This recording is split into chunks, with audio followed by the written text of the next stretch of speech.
Chapter 3. Across the Moor.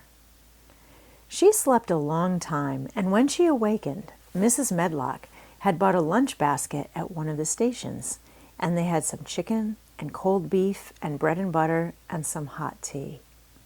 The rain seemed to be streaming down more heavily than ever, and everybody in the station wore wet and glistening waterproofs. The guard lighted the lamps in the carriage, and Mrs. Medlock cheered up very much over her tea and chicken and beef.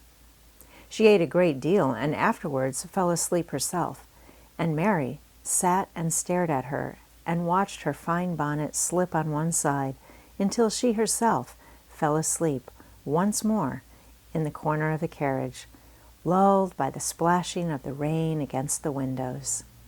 It was quite dark when she awakened again. The train had stopped at a station, and Mrs. Medlock was shaking her. "You have had a sleep," she said. "It's time to open your eyes. We're at Thwaite Station, and we've got a long drive before us." Mary stood up and tried to keep her eyes open while Mrs. Medlock collected her parcels.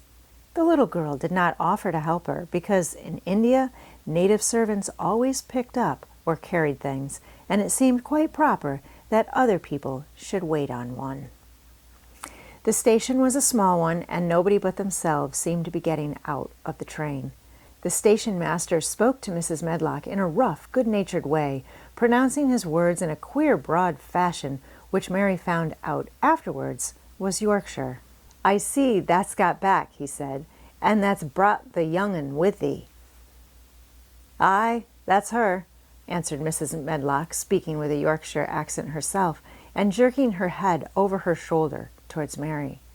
"How's thy missus?" "Well enow. The carriage is waitin' outside for thee." A brougham stood on the road before the little outside platform. Mary saw that it was a smart carriage, and that it was a smart footman who helped her in. His long waterproof coat and the waterproof covering of his hat were shining and dripping with rain, as everything was, the burly station master included. When he shut the door, mounted the box with the coachman, and they drove off, the little girl found herself seated in a comfortably cushioned corner. But she was not inclined to go to sleep again. She sat and looked out of the window, curious to see something of the road over which she was being driven to the queer place Mrs. Medlock had spoken of. She was not at all a timid child, and she was not exactly frightened, but she felt that there was no knowing what might happen in a house, with 100 rooms nearly all shut up, a house standing on the edge of a moor. "What is a moor?" she said suddenly to Mrs. Medlock. "Look out of the window in about 10 minutes and you'll see," the woman answered. "We've got to drive 5 miles across Misselthwaite before we get to the Manor. You won't see much because it's a dark night, but you can see something." Mary asked no more questions, but waited in the darkness of her corner, keeping her eyes on the window. The carriage lamps cast rays of light a little distance ahead of them, and she caught glimpses of the things they passed. After they had left the station, they had driven through a tiny village, and she had seen whitewashed cottages and the lights of a public house. Then they had passed a church and a vicarage and a little shop window or so in a cottage with toys and sweets and odd things set out for sale. Then they were on the high road, and she saw hedges and trees. After that, there seemed nothing different for a long time, or at least it seemed a long time to her. At last, the horses began to go more slowly, as if they were climbing uphill, and presently there seemed to be no more hedges and no more trees. She could see nothing, in fact, but a dense darkness on either side. She leaned forward and pressed her face against the window just as the carriage gave a big jolt. "Ah! We're on the moor now, sure enough," said Mrs. Medlock. The carriage lamps shed a yellow light on a rough-looking road which seemed to be cut through bushes and low-growing things which ended in the great expanse of dark apparently spread out before and around them. A wind was rising and making a singular, wild, low, rushing sound. It's not the sea, is it?" said Mary, looking round at her companion. "No, not it," answered Mrs. Medlock. "Nor it isn't fields nor mountains. It's just miles and miles and miles of wild land that nothing grows on but heather and gorse and broom, and nothing lives on but wild ponies and sheep." "I feel as if it might be the sea, if there were water on it," said Mary. "It sounds like the sea just now."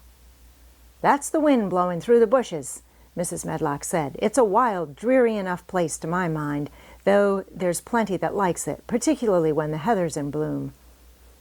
On and on they drove through the darkness, and though the rain stopped, the wind rushed by and whistled and made strange sounds. The road went up and down, and several times the carriage passed over a little bridge beneath which water rushed very fast with a great deal of noise. Mary felt as if the drive would never come to an end, and with that the wide bleak moor was a wide expanse of black ocean through which she was passing on a strip of dry land. "I don't like it," she said to herself. "I don't like it." And she pinched her thin lips more tightly together.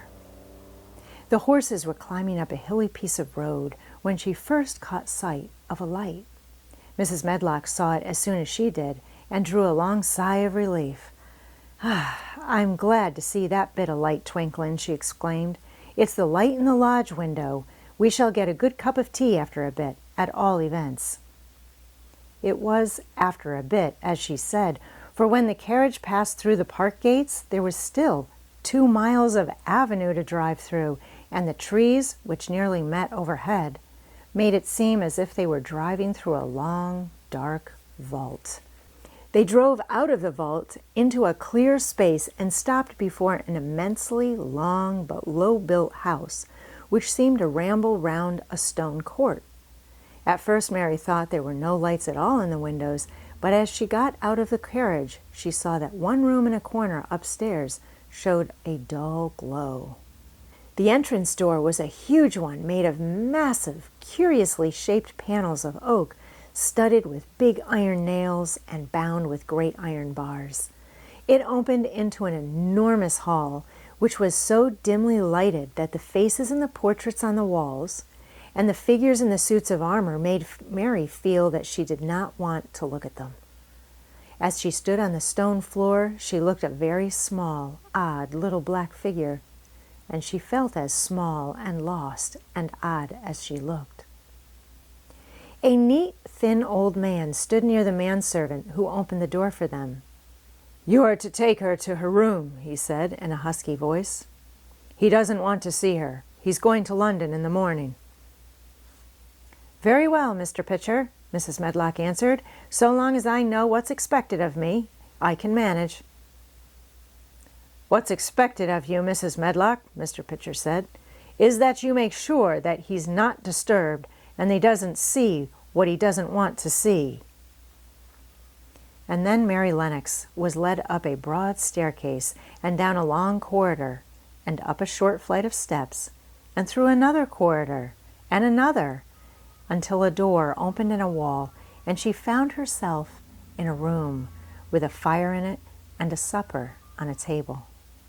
Mrs. Medlock said unceremoniously, "Well, here you are. This room and the next are where you'll live, and you must keep to them. Don't you forget that." It was in this way Mistress Mary arrived at Misselthwaite Manor, and she had perhaps never felt quite so contrary in all her life.